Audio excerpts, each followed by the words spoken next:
بہت پریشان ہوں۔ کیا ہوا؟ حضرت میرا بیٹا 8 دن سے لاپتہ ہے، پتہ نہیں کہاں چلا گیا۔ سب جگہ دیکھ لیا لیکن کہیں نہیں ملا۔ وہی میرا سہارا ہے، اس کے سوا اس دنیا میں میرا کوئی نہیں ہے۔ کچھ لوگ تو یہ کہہ رہے ہیں لگتا ہے تمہارے بیٹے کو ڈکیتوں نے اغوا کر لیا۔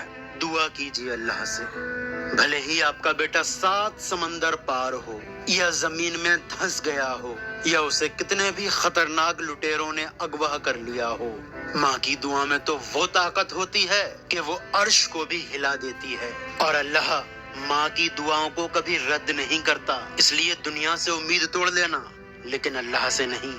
اپنے بیٹے کے حق میں دعا کرو، انشاءاللہ آپ کا بیٹا آپ کو صحیح سلامت مل جائے گا۔ یا اللہ میرا بیٹا جہاں بھی ہے اسے میرے پاس بھیج دے۔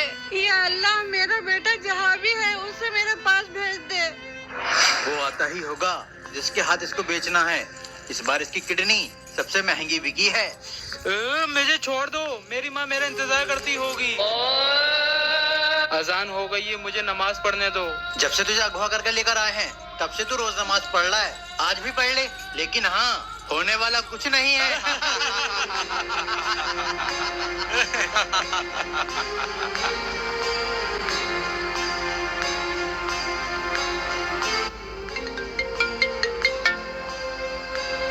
ہاں آ گئے، آ جاؤ، ہرے میدان کے اڈے پر ہوں۔ ٹھیک ہے، لڑکا لے جاؤ اور مال دے جاؤ۔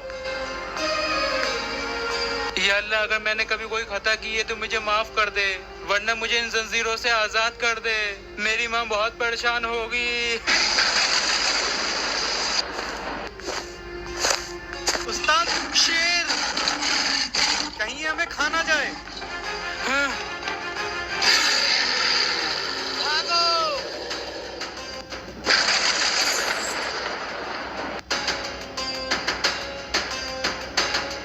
امی، بیٹا تو آ گیا، میں تجھے ڈھونڈنے جا رہی تھی، کہاں چلا گیا تھا تو؟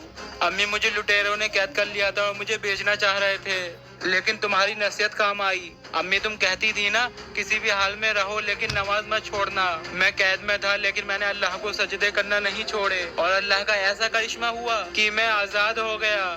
حضرت دیکھیے میرا بیٹا واپس آ گیا۔ جب ماں کے ہاتھ اپنی اولاد کے حق میں دعا کرنے کے لیے اٹھتے ہیں تو آسمان کانپتا ہے، اور کوئی زنجیروں میں لپٹے ہونے کے بعد بھی سجدے کرتا ہے تو اللہ اس کے دکھوں کی ساری زنجیریں توڑ دیتا ہے اور ایسے ہی کرشمے دکھاتا ہے۔